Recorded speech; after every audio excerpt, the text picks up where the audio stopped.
அவர் நம்மை கைவிடுகிற தேவன் அல்ல. யாரோ ஒருத்தடத்துல ஆண்டவர் நேருக்கு நேர் பேசிட்டே இருக்கிறார். யார் இந்த சத்தத்தை கேட்கிறவங்க அப்படிப்பட்ட சூழ்நிலையில வந்தீங்கன்னு தெரியல. இன்னைக்கே என்னால தாண்ட முடியலையே, நாளைக்கு நான் எப்படி தாண்டுவேன்?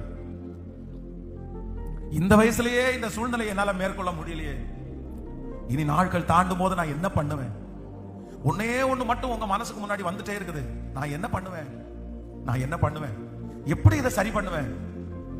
எப்படி இதை தாண்ட போறேன்? வேற யாருக்கும் தெரியாது. நீங்க இவ்வளவு பெரிய ஸ்ட்ரகிள்ல இருக்கிறது வேற யாருக்கும் தெரியாது. நீங்க இவ்வளவு பெரிய தனிமையின் பாதையில நடந்துட்டு போறது யாருக்கும் தெரியாது. நீங்க இவ்வளவு பெரிய பிரச்சனையை சுமந்துட்டு இருக்கிறதுக்கு ஒருத்தர் கூட தெரியாது. அதான் உங்க மனசு திரும்ப திரும்ப சொல்லுது, எப்படிப்பா எப்படிப்பா? நினைச்சாலே பயமா இருக்குது, நினைச்சாலே ரொம்ப கலக்கமா இருக்கு. நான் என்ன பண்ண போறேன்னு எனக்கு தெரியல. இன்னும் எத்தனையோ காலங்கள் இருக்கு, இன்னும் எத்தனையோ நாள் இருக்குது. எப்படி எப்படி எப்படி எப்படி எப்படி? ஆனா இந்த ஆராதனை வேளையில ஒரே ஒரு தேவனை நான் பார்க்கிறேன். ஒரே ஒரு தேவன் நம்மத்தில் அசைவாடி கொண்டிருக்கிறார். நாம் ஆராதிக்கிற தேவனுக்கு ஒரு பெரிய வலிமை இருக்கிறது.